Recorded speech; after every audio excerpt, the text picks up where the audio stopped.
चला बाळांनो, आपल्याला मंथन इयत्ता 4साठीचा जो संख्याज्ञानचा भाग आहे त्याच्यातील पुढचे जे मागचे 5 प्रश्न आपण पाहिले होते त्याच्या पुढचे 5 प्रश्न आता पाहायचे आहेत. पहा, संख्याज्ञानची बेसिक माहिती आपण पाहिलेली आहे. आता पहा प्रश्न काय आहे. पहिला प्रश्न, संख्या तयार करा. आता संख्या तयार करा म्हणजे इथं जे आपल्याला संख्या दिलेली आहे याच्या किमतीसहित ह्या संख्या दिलेल्या आहेत आपल्याला, त्याच्यापासून आपल्याला एक नवीन संख्या तयार करायची. तर पहा, आता आपण ही कशी संख्या तयार करणार. पहा कशी संख्या तयार करणार आपण. 7000. आता हे झाले 7000. 8 शतक. 8 शतक म्हणजे किती, 800. आणि 3 दशक म्हणजे 30. मग याच्यातून कोणती संख्या तयार होईल आपली, 0 3 8 7. म्हणजे संख्या काय झाल्या तयार झाली, 7830. आहे का आपल्या पर्यायामध्ये, आहे. 4 नंबरचा पर्याय आपला बरोबर येईल. ठीक आहे. आता दुसरा प्रश्न, 8000 अधिक 70 अधिक 500 अधिक 8 म्हणजे किती होतील. आता पहा, इथं जर स्थानानुसार पाहायला गेलं तर त्यांनी आपल्याला की नाही उलटसुलट मांडणी दिलेली आहे. आपण असंही करू शकतो, पण जर तुम्हाला जर संख्या त्यांच्या स्थानानुसार म्हणजे एकक स्थानाच्या खाली एकक संख्या, दशक स्थानच्या कप्प्याच्या खाली दशक स्थानची संख्या अशी जर लिहिली तर तुम्ही अशा पद्धतीने सुद्धा बरोबर करू शकता. पण जर तुम्हाला तसं समजत नसेल ना, आपली सरळ सरळ पद्धत वापरायची. सुरुवातीला काय आहेत, 8000 आहेत. मग हे आपण 8000 घेणार. परत किती आहे, शतक संख्या 5. शतक संख्या आहे 5, 500. 5 शतक म्हणजे 500. परत दशक संख्या 70 आणि परत एककची संख्या किती आहे, 8. आता याच्यातून पहा परत कोणती संख्या तयार होते, 8. 7 जशाला तसे, परत 5 जशाला तसे आणि हे 8. 8578. आहे का बरं ही संख्या आपल्या पर्यायामध्ये, आहे. 8578 ही आपली संख्या आहे आणि हा आपला पर्याय आहे, बरोबर पर्याय. समजलं.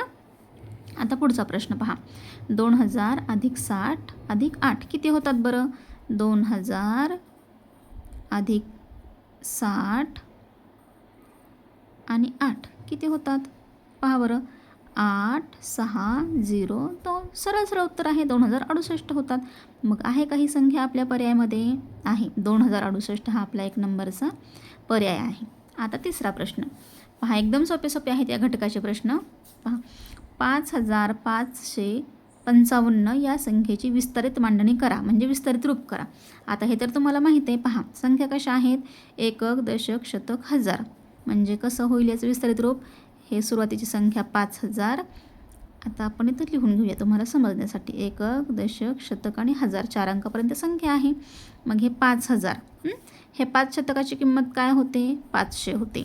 मग ही जी आहे हे 5 दशक. 5 दशक म्हणजेच किती, 50. आणि 5 एकक म्हणजे 5. झाली आपली संख्या तयार, 5500. आणि हे शेवटच्या 2 संख्या मिळून आपण एकत्र वाचन करत असतो त्याचं, म्हणून हे 55. मग हा पर्याय कुठं आहे, 5555. पहा, शून्य व्यवस्थित पाहायचे बरं का. इथं हे 50,000 आहेत, इथं 5000 आहेत, पण इथं चुकीचं आहे. इथं पण 5000 आहे, इथं हे आहे 50 आहे, इथं हे आहे, पण इथं शतकस्थानची संख्या त्यांनी दिलेली नाही आहे. मग हा आपला पर्याय बरोबर येईल, 5500 आणि हे दोन्ही मिळून 55, म्हणून पर्याय क्रमांक 3. ठीक आहे. आता 4 नंबरचं पहा, 4395 या संख्येची मांडणी पर्यायातून शोधा. म्हणजे संख्या तीच आहे, तीच संख्या त्यांनी खाली दिलेली आहे, पण त्याचं वाचन कोणतं बरोबर आहे हे आपल्याला पाहायचं आहे. आता पहा, 4395. 300 म्हणजे काय, 3 शतक झाले. 300 म्हणजे काय झाले, शतक. एकक दशक शतक हजार.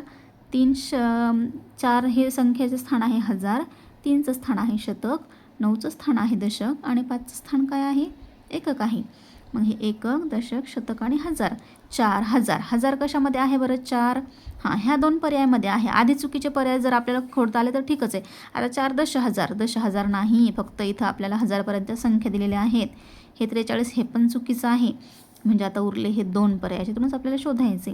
आता 4000 4000 बरोबर आहे, पण इथं जर पुढची संख्या पाहायला गेलं तर 3 दशहजार. 3 दशहजार आहेत का, नाही. 3 काय आहेत, फक्त शतक आहेत. मग 4000, 3 शतक, 9 दशक आणि 5 एकक हा आपला बरोबर पर्याय येईल. हा चुकीचा पर्याय. ठीक आहे. असं बरोबर निरीक्षण करून आपण ती संख्या व्यवस्थित शोधायची आणि पर्याय व्यवस्थित पाहायचे. ठीक आहे. आता यानंतरचा पुढचा घटक आपण पाहूया, पुढच्या व्हिडिओमध्ये पाहूयात आपण, कारण व्हिडिओ जास्त मोठा होईल. ठीक आहे. जर काही अडचण असेल तर परत विचारा किंवा कमेंट बॉक्समध्ये कमेंट करा.